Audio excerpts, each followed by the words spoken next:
Well, anyhow, when Baba, well, what did he mean that I was sent him by another master, a previous master like him? It really didn't seem to matter much to me at the time because I was with Baba himself. There was another time when he said to me, if I give you knowledge, what will you do? Knowledge. The knowledge Baba is speaking is the real knowledge, the knowledge of everything. I knew that. Not just, what you learn in school. And I said to Baba, when you give me knowledge, I'll know what to do. And Baba didn't say much about it. And then at one point, he asked if anyone had any questions to ask. And there was a room full of people. No one raised their hand. But I felt that Baba was wanting me asking a question. And, but I didn't raise my hand or say anything. So Baba asked again, if anyone has any questions, now is the time to ask.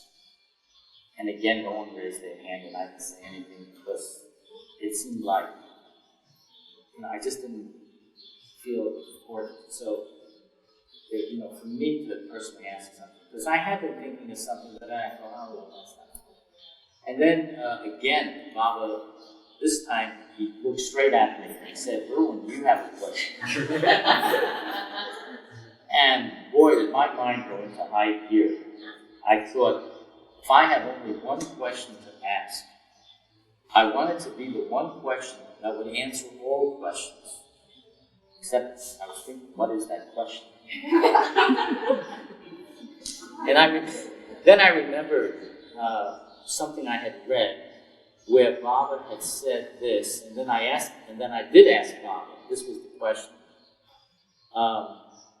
Because Baba had said, the one who asks for my love will be the chosen one. So I said, Baba, can I have all your love? And Baba looked at someone else and he said, do you experience all my love? The person had been with Baba many years. No Baba. Do you experience all my love again? Do you experience all my love? No, everyone. There's a lot of people. Some of them with Baba for 30 years, 40 years, None of them said yes. Then Baba turned to me and he said, why should I give you my love? Why shouldn't I give it to him or to her? Why should it be you? So I said, Baba, I'd like to give your love to whomever you want to, but I want to experience it too. Because I thought I never experienced the divine love. I felt that I had experienced love of all sorts, but not this divine love that I hear about. So then Baba picked up a jar from there was a table next to him. He picked up this jar and he motioned like this. He said, I am the ocean of love, the infinite ocean of love, and you are in this jar that's in the ocean. There's a lid on that jar which keeps the entire ocean from coming in. The almighty ocean of love can come in because of this lid on this jar, and you're inside this jar. All you have to do is remove the lid, and the ocean that I am will be there for you to experience it. And you will become one with my ocean. And you will be wonderful. It's really good. It's really a problem. Because I'm not experiencing this.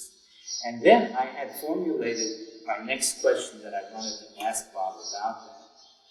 But just then, Codec came in, one of the disciples, and everything shifted over to, Bob's focus then was on him, and it was inappropriate to say anything further. Now, Codec was a man who had divine experiences. He was the only one of the Mandali that Baba actually gave inner experiences to. And Baba never even would say that he gave inner experiences. What this Kakabad would do is repeat Baba's name 100,000 times every day. That was Baba's order. And he had to count it also, which was amazing. Later he showed me how he would count it. So but he did have divine experiences. And to look at him, he was such an emaciated looking man. I mean, he was like skin and bones, and he had these little glasses, these little spectacles that he would wear. And he looked like a really pathetic person. And I thought, but he came in and he sat near Baba, and I thought, well, there's his good fortune, however he may look. He's right there with the avatar, and he's having all these incredible inner experiences. And then Baba said to Kakabad, he said, Kakabad, tell Irwin your experiences. After I dismiss everyone, you'll go out, sit on the bench, and you'll tell him. And then he said to me to go and listen to Kakabad's experiences. Well, I was not much caring, really, to hear his experiences, mainly because I was with Baba, who had the highest experience of all. And Kakabad was not the kind of man that really cared to talk about it. So now the two of us had to sit together and I didn't care to hear it, we didn't care to talk about it, but we had to do this. This was What did he say? What did he say? His experience. He would say, well, he told me that if he were to focus on Baba, he could see Baba, universal body, where the universe, everything that was composed of the creation, was all within Baba's form. But he saw it as the impersonal aspect of God. He said that he could also see the personal aspect of God informed as Meherabad. But what he saw was this light, and in that light was Baba's form. And he said he could see that anytime he wanted to, but it was easier to see the infinite universal aspect than it was to see it took a little more effort to see the form. And he said that even if he was in a dark room, it would be lit up to the extent that he could read something, just saying, I could read a paper, which, I'm not saying he would do that, but that's how much lit up it would be. There was a lot of things that he was explaining different things about his experiences, which were really quite amazing. That there definitely were experiences of the past. Well, I listened to what he said, and it all came, years later. There was a reason why this happened, and I didn't know until many years later. I came to Meherabad to film Kakabad, because I was filming all the different disciples and Mandali to tell people to get their stories. And I wanted to film Kakabad, telling his inner experience and story. And he didn't want to talk about it. He felt that was too private, certainly not for filming. So I said to Kakabad, I said, well, Kakabad, I do remember that Baba had said that you should tell me your experiences. Which was like years before, maybe 15 years before. And because of that, he agreed. And we did film telling his experiences. The same thing happened with Francis Gravison. One day, Baba just said to me that day, he said, Irwin, if you have any questions, ask Francis. So I thought, would I ever want to ask Francis any questions when Baba's right there in front of me and really knows all the answers? But and then he said to Francis that if Irwin has any questions, you should answer these questions. And then he sent us out again, on the bench to do this.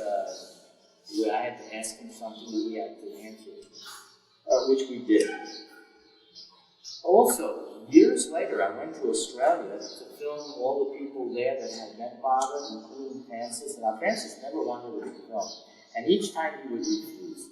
But this last time, this is probably the last time I would be able to make such a trip. I remembered what Baba had said. And I wrote to Francis and I said, dear Francis, you know, I know that all along you've been not wanting to be filmed, and that, you know, to talk about your experiences, your 10 years with Meherabad, but I think I need to remind you of something, that when I was with Baba in 1960, and we were there, Baba had said to me that I should ask you any questions that I might have and that you should answer them. And now I have all these questions, whereas before I hadn't had any questions. I have all these questions. And if you think Baba's order still stands, then I would like you to answer my questions for the filming of it so everybody can hear about it. I really had him over the back. You know, he loved Baba too much to he didn't do it for me. It was because of Baba's wish. And he did do it. And boy, did he tell some great stories. And he did that when I went to Australia that time, along with a lot of other people who told their stories. But he had some really good ones.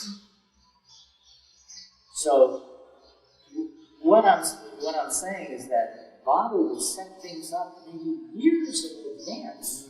You know, I mean, nobody had any way of even knowing what was going to be. It wasn't like he needed me to ask Francis questions when Baba himself was right there.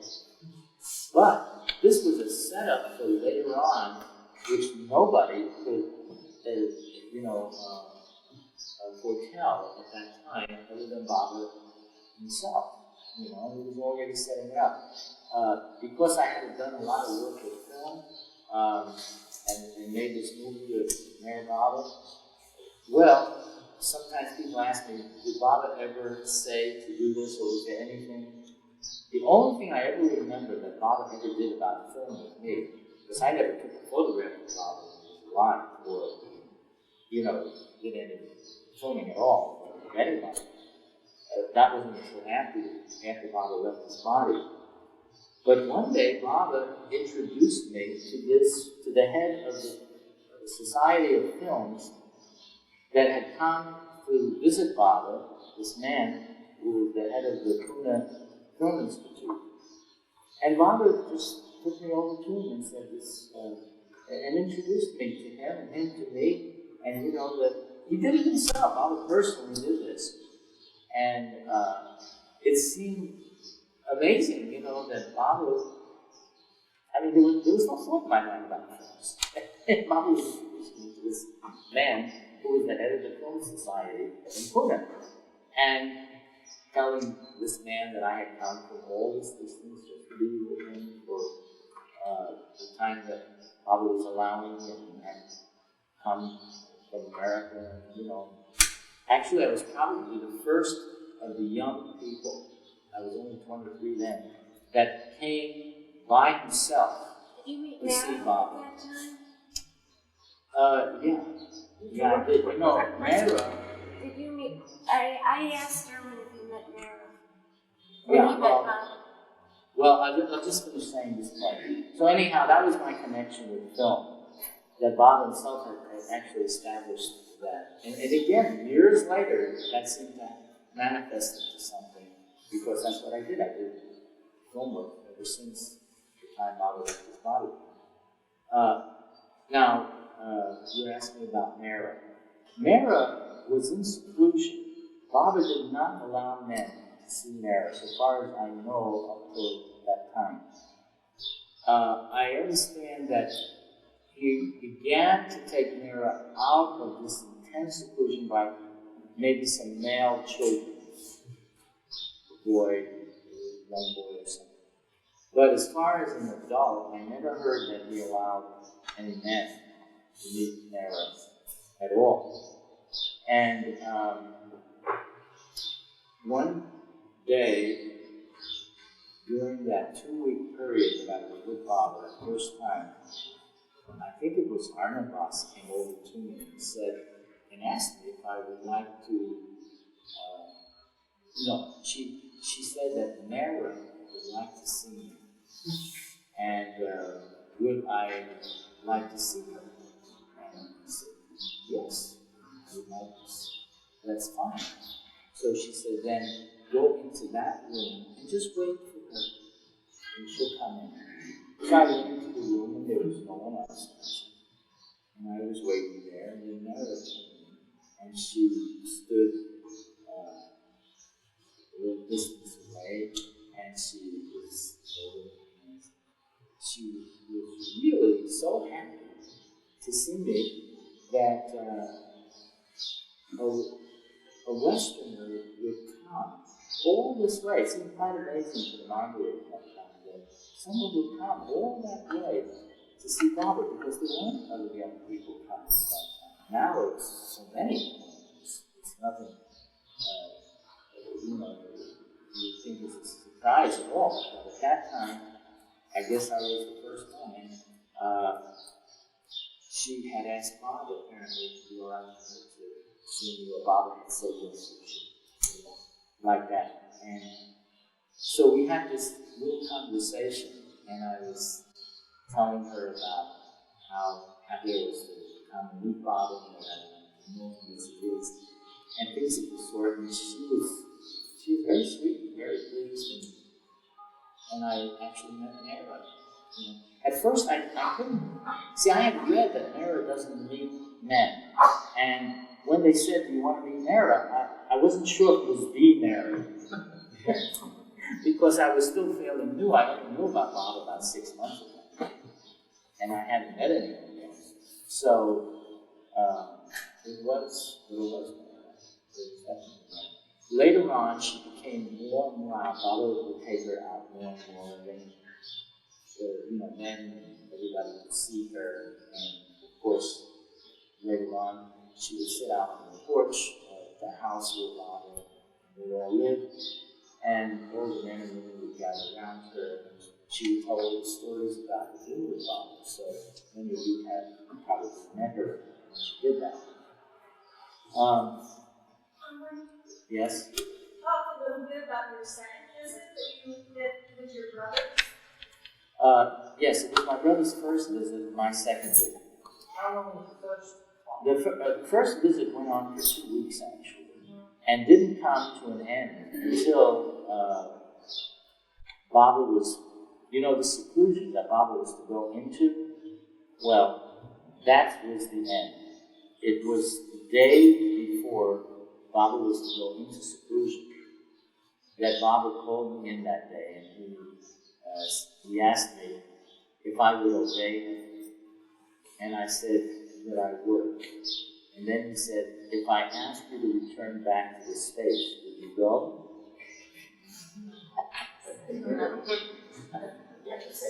What can I say? He said I would obey him. So I said yes. And I really didn't want to, but I said yes. And then he said, I want you to return immediately and to go back with my instructions. And then he motioned me to come over to him, and he embraced me, and and when I stepped back from this embrace, Baba gestured and said, distance means nothing to me. Time and space are no barriers for me. I will be with you wherever you are. Don't worry, remain happy, I am with you. And with that, I stepped back, and when I did, it was like he had, I had this energy. It was like he had poured this energy. It's as if you got drenched and soaked in a bath of water, and you stood up dripping. That was the sensation of dripping. But of course, the water was just this, it was like a life force energy. That's all I can call it. And it made me very restless for that whole rest of the day, and it didn't go away until the next day, where it was really quite incredible. I didn't really understand it. Baba never explained it, but it was really quite an amazing energy. It was a lifeless energy. And then I had to leave, and I didn't want to leave. And I was really very reluctant. Meherji was supposed to help me with my things, to take me back to Irwin. I want to say one last thing before I go on to the following year, what happened with Baba. Baba had given me a test, in which I look back on it and I see it as a test. On this particular day, Baba had a lot of people in front of him, in the room with him. And he motioned for everyone to leave, to go out of the room. So everybody got up and went out the room. And as I was getting up to leave, Baba motioned like this, just to stay. So everyone left, and I was alone in the room with Baba and Erich, who was reading Baba's gestures. Then Baba asked me a question. He said, "Do you believe that I am the avatar?" And I said, I nodded yes. And Baba went like that. "Speak up." So I said, "Yes." And then he said, "Are you ready to obey?" And I said, "Yes." He said, "But what if I were to ask you to walk about the streets naked? Would you do it?" So, yes. "And what if I gave you food to eat and you didn't like it? Would you eat it?" "Yes, you do it." And then he said, "And what if I were to have your head cut off for me? Are you ready to do this?" I said, "Yes." By now I wasn't even thinking anything. And then Baba didn't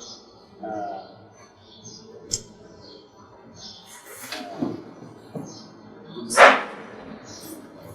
And he just motioned for everybody to come. And boy, did I have what to think about, and I was thinking, could I really do all of this, And I thought, well, I could try. If I really believe he is who he says, then I could try to do this. Well, I thought that was the end of it, but it wasn't. The next day, Baba was invited to this little girl's orphanage, and he was to give his darshan, his blessings, and embrace the children and the teachers, which he did. And there was a whole troop of cars that went to follow in Baba's car, and I was sitting in the car with Baba, and we went to this orphanage. And in the course of the orphanage, Baba was embracing the children, and they came over to me because they had this platter of sweets, these round ball sweet. And they were giving it out to whoever, as the orphanage was giving sweets out. And I took one with a bite of it. And it was the worst thing I ever tasted in my life. I said it's the worst. It was the worst thing that I ever tasted in my life. This sweet. I thought, how could they call this candy? You're supposed to like it. It was the worst thing I ever tasted. And I'm standing right behind Baba as I'm biting into this. And it suddenly goes through my mind what Baba had said, that if I gave you something to eat and you didn't like it, would you eat it? And I'm thinking, could I really eat this? In the meantime, my mind is working fast, and it's imagining Baba turning around and just going like that, eat it. The mind is only imagining this. But Baba didn't do that. And he didn't turn around and he didn't say for me to eat it, and I didn't do it. And again, I thought that was the end of that. Yes. The one bite I had in my mouth went out of my mouth into my hand. I didn't really swallow that bite at all. That's how I knew how I didn't like it. So I thought, well, Baba didn't say I had to, so why should I make up something for myself and say, and do it as if he said so. So I thought that was the end of it. It wasn't the end of it. A year later, I come back to India, this time with my brother Edwin, and it was the day we were to leave to go back to the airport. Now this is a year later, you see. And this woman comes over. Now I have to just stop for a second and say this. Baba gave out prasad all the time, and it was really good. And I thought that the prasads he gave, the candy or whatever, the sweets were really quite delicious. Aside from being his prasad, his gift. But this sweet, so this woman comes over with a tray of sweets, and there they are again. And she says, now this is a year later, she says, this is prasad from Baba, and everyone should have one. And now there was no way out, because she had said that. This was now coming from Baba. So now I thought, this couldn't possibly be the same thing. Nobody could make me like that. So I said to my brother who was sitting there, I said, taste your... So he tasted it, he says, all right, I said, well, you see, that's got to be okay. And I tasted it, and it's exactly the same thing. I'm picking up where I left off a year before. And now I'm thinking, how am I going to swallow this? This one is fairly large. Should I swallow it in little pieces, just, nibble away at it until it's gone? But that only prolonged the agony of tasting this thing. I said, that won't work. How about just gulping it down, and try to do it without tasting it? No, I said, this is too big to let it go. And then I thought, I'll make my mind blank, and I'll just eat it and not think.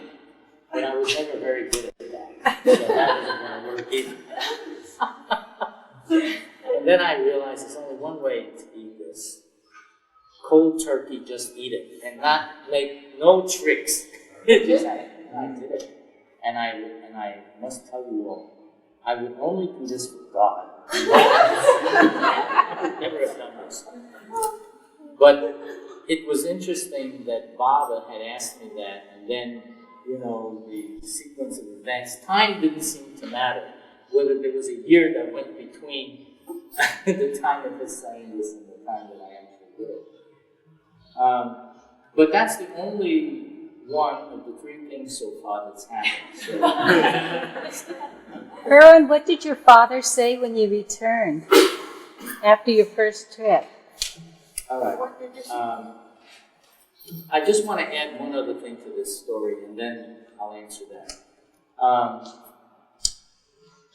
I don't think that Baba really cares whether you walk around the streets naked or whether you eat these foods or any of these things. I think what really mattered was that if you're ready to do things that appear to be extreme, that you would actually do the normal, everyday thing that he would like for you to do to live your life better. That can prove to be harder than any one of these extreme things that Baba had mentioned.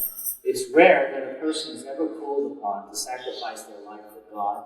It is rare that you have to be stripped naked just to walk about. I don't know what circumstances would make that necessary, other than these monks who are in a totally different state of consciousness anyhow, and who care less whether they wear clothes or not. Or to eat food that you don't like, which I don't think, for the most part, Baba really gives any spiritual importance to unless he has some particular reason for it. So I just wanted to make mention of that. Now, you asked me about Your father, what did he say when you returned after your first trip? after the first trip. Well, when I came back, a very interesting thing happened. You know, he was very much against all of this. But when I came back, he did two things. He not only wanted me to continue to work for him, because I was ready not to work, he really wanted me to be with him. And then he gave me a raise, which I would never have gotten had I not gone to see Bob in the first place. You see, he was very against that. I thought he wouldn't even want me to come, do anything, but he was very desirous of my being with him. And he gradually gained a great respect for Bob. This was over a period of some years. Until the time when Bob dropped his body. I'm skipping over a lot of things here. But when Bob dropped his body, he actually saw Bob appear to him. Yeah. And he really missed Bob being in his body. And one of the things that he missed was the fact that he knew that we would listen to Bob, and he didn't feel that we would listen to him. So he would write to Bob to tell Bob what Bob would have us do, and try to use Bob as an intermediary to get us to do what he wanted. But my father had so many demands that Bob could pick and choose which thing he wanted that was okay, and the other things that really were, not what he would have chosen for us to do. And my father began to really like Bob a lot. And one day I asked my father, I said, who would you say your best friend is? Would you say that Bob is your best friend? Because he was talking about that he couldn't believe in Bob as God, but he could believe that he felt that he was his friend, and Bob had accepted him as a friend. So I said, but is Bob your best friend? I guess I was pushing the envelope here a little bit. And he said, well, I have to think about that, and I'll let you know. And he spent a few days later, he told me, he said, don't think I forgot your question. I didn't forget it. And then he started to mention different friends that he had, and he said, what was wrong with that one? And he mentioned another one, and he said, wrong with this one, and this one. And each one, he went down his friends, he went down the line, what was wrong with each one of them. And then he said, and now, MeherBabaLibrary. He said, now, Baba understands me. Baba understands me.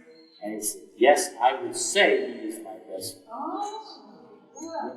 And he did have these correspondence with Bob. It was often how he would be trying to convince Bob that, his two sons should be put into his hands before he wanted Bob to extra. He said. But did he see him? Huh? Did your dad see Baba? He never met Bob, but he did come to India in 1973.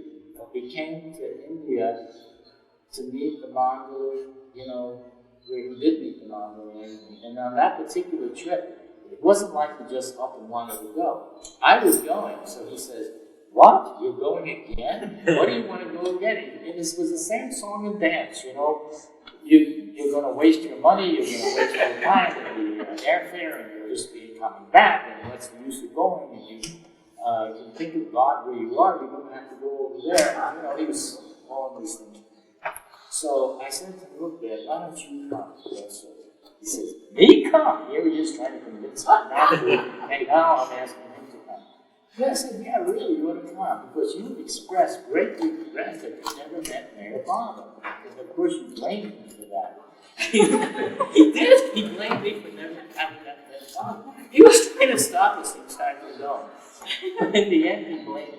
I said, how do you blame me for your not meeting MeherBabaLibrary? He said, because you always place these conditions on going. He said, I don't make conditions. These were conditions Father had made, that he only wanted, like, for instance, the Bruce was gathering was just for his lovers. If you felt you were his lover, who's to say that you weren't? You just can go. You make up your own mind. Father said that you shouldn't go and visit other places if you were coming to see him. Go straight there and be with him. And then go home.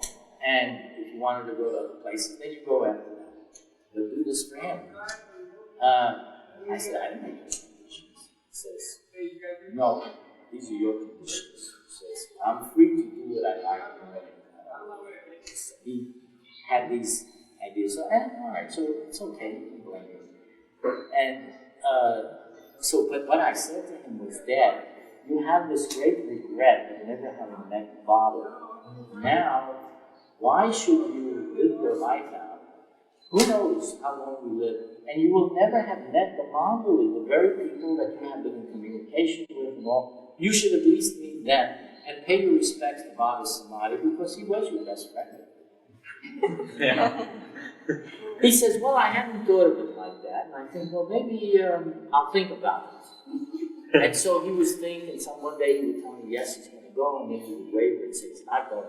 This is going now. Finally, one day I said to him, I said, look, Dad, you're wavering back and forth too much. In the meantime, I'm waiting for you to make up your mind, and I'm not going, and now I'm setting a date. This is when I'm leaving. If you want to come with me, and if not, well, you don't have to go. But he decided then that he would go. And that's how he came to be Meherabad. And he went, yeah. And when he decided to go, my father's like a double Leo. When he decided to go, he wanted everybody to go. And he took my mother, who loved Baba secretly, couldn't really tell anyone else, and took my brothers, and he took other family members, and we went as a whole troop. He came here at that time. And he did. He got to meet the Mongols. How was it for him? I was wondering how Edward got over on your second visit. How he got there? Well, can you talk a little of your second visit when you went together? Yes. Well, Edward wanted very much to go all along, but was unable to. Now, at this particular visit, again, see, this was in 1961. The first time was in 1960. In 1961, a letter comes from Mani as a family letter, it was a circular. And we didn't receive this letter until the middle of the second week, in which Baba, in the letter, was saying that he would be seeing his lovers for 2 weeks. And we got this letter in the middle of the second week that this was going on. Baba had stepped out of the seclusion for 2 weeks only. And in the letter, it said a number of things. It said that Baba would be coming out of seclusion for the 2 weeks, of which his lovers could see him for 1 hour of any one day of that 2-week period. However, since it was such a limited time that anyone could see Baba, it was not particularly for Westerners. It was more for Easterners that didn't have to go such large distance and all like that and spend so much money to get there. So Baba said it wasn't particularly for Westerners. Westerners should not feel that they had to come. It would be more for Easterners. Then Baba went on and said, if it interferes with family harmony, you shouldn't come.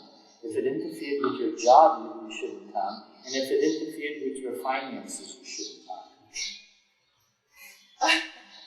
Didn't leave much left.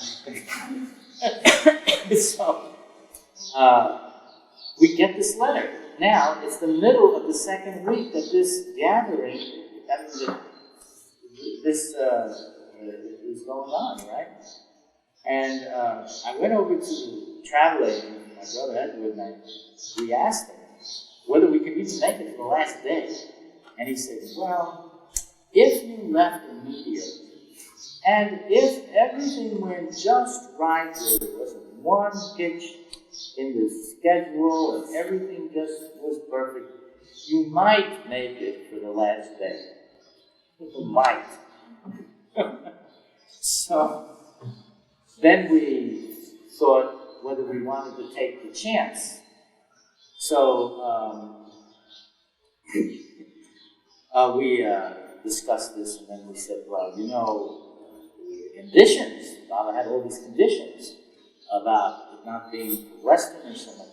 So I said to my brother, I said, well, you know, Baba didn't say that a Westerner couldn't come. He only said it's mostly for Eastern, so it's not like he said we couldn't come. We could come. So we agreed on that. So that one was taken care of. Then Baba had said, if it interfered with your job, you shouldn't go. Well, I was working for my father at the time, and I knew very well that he was very opposed to all this. And he would not allow, if I would ask him whether I could go. So I said, Edward, what is our job on earth? Our job on earth is to know God as He really is. And I can't see where going to see Meherabad would interfere with our job on earth. Can anyone listen to this? No. It would help it because he's the actor. Then there was the condition of family harmony. Of course, my father would be so upset. You see, my mother, I'm not mentioning her, but she is the real sweet one. Whatever makes us happy is fine. And she liked Baba very much.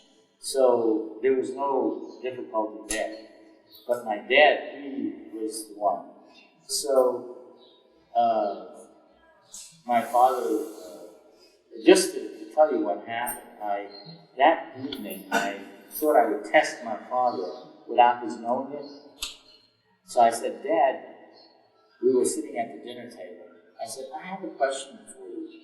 He says, oh, well, yes, son, what is it? Because I never asked him questions. This was not, moment of relish. I said, Dad, if I were to one day want to go and see Bob again in India, would you have any objection or try to stop me like you did the last time when you called the police and wanted to have us arrested? And he said, well, son, I'm very glad that you take me into your confidence to ask this question of me. And the truth of the matter is, I would object. I said, why would you object? He says, well, it doesn't make any sense. And then he said this, like, wasting money and time, and who would be, doing, So I said, but would you try to stop us like you did last time? I'm just wondering, because I just want to know how you feel about this. And he said, oh yes, I would definitely try to stop you. I mean, it's a very sweet conversation that's going on here. I said, well, Dad, what would you do? I mean, would you call the police to have us arrested? Or what? What would you do? He says, no, I think I would just have you committed into a mental hospital. Oh, I said, I see. Very good idea. I should ask because I'm just wondering what you think, what your thoughts are nowadays. And it's a very sweet conversation. If he wants to put me in a mental hospital, I knew I couldn't tell him anything. There was no time even to try and win him over. I mean, this is all happening now. So he says to me, well, son, do you have any plans? I said, well, Dad, sure I'd let you know tiny promises I would have to go someplace and do something. I don't know what. But I certainly wasn't telling him that I was going to leave the next day.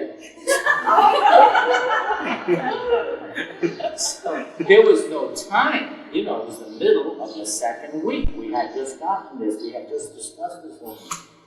So when it came to family harmony, Baba said if it interferes with family harmony, you shouldn't go. So I said, Ed, you know, Baba says this is his order. And Edward says, what family harmony? There's no family harmony anyhow. If there's ever going to be family harmony, we'll have to do it through the avatar. This is what happened. I said, well, there you have it. If we're going to get family harmony, we'll have to be done through Baba, so we better get on with it. And then it was the question of finances. Well, we had been saving all year for the time when Baba might call. And so we had the money to do it. We had saved it up. And there would be no more money. It was just enough to make a trip. And that would be the end of our finances. So I said, well, you know, as far as finances go, I don't know any better use of money than to advance your knowledge and spiritual self than to see the avatar. I think it's the best use of money we'll ever have. And so I don't see what's going to interfere with our finances. This is what money is for. And having taken care of all the conditions now we had to escape out of town without our dad knowing anything. So I told my father, I said, Dad, you know, this weekend I'm going to be I'll be going away, and I'll be staying at a friend's house. Of course, he didn't know my friend was in India. So that was my excuse for leaving. And so he didn't, you know, so that he wouldn't come after us. And so we did. We left. You know, my brother, that night, he went to, took a plane to New York and took care of all the visas to get our visa. We had to do all that in one day. You know, that was fast. And I had to get the tickets, get the money, you know, get all the arrangements and whatnot. So all of this was done without telling anybody. Nobody knew. We just suddenly disappeared. And we were off. Now, we're in the plane at I left out this part. I'm at the airport and I'm waiting for, you know, I flew in and I'm waiting for my brother because he had the papers, the passports and the visas and whatnot. And I'm waiting there and they're announcing Air India flight is boarding now and everyone should come to the gate and board the flight. And he's not there. And after a while, there's a second announcement. Air India flight is leaving, and all passengers should come to the gate immediately to prepare to board the flight. And he's not there. And this is getting to be a bit much. Then, all of a sudden, again, there's a final call now. This is the final call. Air India flight will be departing, and all passengers are to board now. This is the final call. And he's not there. And I said, Baba, I couldn't leave without him. First of all, Baba wanted us to come together. The second thing was that he had the papers and I had the tickets. Neither one of us could leave without the other. So this time, this final call is given, and as I'm looking down, there's a long hallway at the airport.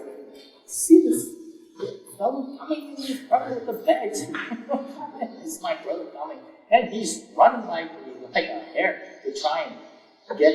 He says, he comes close. He says, "Do you have the tickets?" I said, "Yeah." "Do you have the passports and the visa?" He says, "Yeah." "Let's get on the plane." We take off. Now we're 36,000 feet in the air. The flight is on the way, and it suddenly occurs to me: did I rationalize all this? There is being a job on earth, being a job on earth to go see Baba, that there's family harmony, the finances that about the Easterners and the Westerners, and it's more for Easterners and Westerners. I mean, did we do an enormous rationalization here just to get to see Baba? And we're 36,000 feet in the air. At this point is when these thoughts come. And you look out the window and it's too far down to get out. I said, well, I better forget about this because we're here and we're on the way. Now we arrive. We arrive and we come into Guru Prasad. By the way, we were naked at 4 o'clock. When the taxi pulled up to, it wasn't a taxi, it was a marriage event. When that car pulled up to where the hotel was, they told us which hotel, and we went to that hotel. And just then, as our car was pulling into the hotel, Marriage's car was pulling in to the hotel also to pick up the people, Westerners, that were at the hotel to take them to Baba. We made it just at a split moment. You know, the car pulls up and there's his car pulling up and we all got into his car and left to see Baba. This was timing. This was really amazing. We come to Guru Prasad in Pune, and we come into the hallway, and there's a lot of people, mostly all Easterners. Out of the entire West, there was only about 5 Westerners that were able to make it through those waters to get there. And there's Baba, and we're going up, and Baba's embracing each one. And then my partner, Baba embracing me. And he had me and that Edward sitting near him. And then, after a little while, Baba called for Edward to stand alongside of him, and for me to stand on the other side of him. And he's seated in his chair, and we're both standing on either side. And there must have been about 200 people in the room there. It was that Guru Prasad hall. And Baba starts to say to everyone that these are the luck brothers. They have come over a great distance, over the oceans, to see me today for 1 hour. And he said that we had to overcome many obstacles to get there to be with him. He didn't go into the details of explaining everything to everybody, but we saw that Baba really knew it. And he said there were many mental obstacles. There were many obstacles that were physical for us to overcome to have made it to be with him. And then he said, such love must be revealed. And Baba kept repeating, such love must be revealed. And I remember when I was standing there, I was thinking, the only thing that I want to know is Baba as he really is. Any other reward, I don't know anything about. Baba will do it pleases, but this is what means everything. To know him as he really is. And of course, because he said like that, we knew we made the right decision. That we didn't rationalize everything. One of the things that I always kept in the back of my mind was something of the many things that Baba had told people, that never let anything stand between you and God. You should always, if you have to make a decision, it should always be what allows you to get closer. Never allow anything to stand between you or separate you. So this is a measure by which people can decide what they should do if they ever want to know if they're making the right decision or not. If you think it brings you closer to God, that decision is the right one, and it seems to be right for us. Edward, in 5 minutes it's going to be 6:30. Could you want to wind it up 5 minutes? Right now. What happened is, I'm going to end with this. On that trip, when my brother was there was a lot of things that happened, but in the end, when it was time to leave, Edward and I were never the first ones that ever cared to walk out the room that Baba was in. all these people would be going out, we would be lingering, and then there would be nobody else there except us and Bob. And then we would gradually begin to move towards the door. And Bob really, he was so poised. He would just sit, he just sat so regally. And he would be sitting there just watching his lovers going out. And as we were leaving, and Baba was looking straight ahead, he wasn't looking towards us, so we were leaving from the side. And then Bob turned and he looked at us, and he gestured, and he started to go like this. And Eris started to read Bob's gesture. One day I will give you the highest experience. 4 times like that. And then he repeated it again. One day I will give you the highest experience. Like that. And we had to leave it there. That was it. And that was it. And you went back to the West. Yeah. So one day,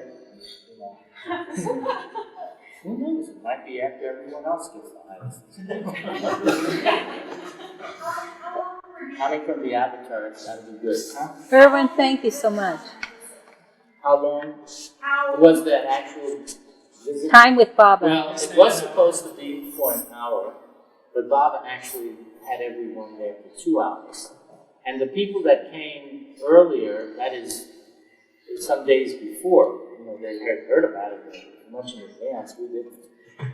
Baba allowed them to come every day for the hour or however long it was. You had just one day. But we arrived on the last day. Had 2 hours. One day, and Baba had us for 2 hours. And Baba also said that day, he said, today is the most important day. That was the one thing he did say. So, we had those wonderful to be with you. I have one more question. You live in Myrtle Beach? Yeah. How is it that you live in Myrtle Beach? In the center or what? You mean now? Yeah. Where I live now? Where do you live? I live in Myrtle Beach. It's pretty much across the street from the center. Oh, okay. Not in the center. No, not in the center. And I've been living there since 1981. Very much. Well, Jai Baba. Jai Baba. I could Thank you. see it. Jai Baba.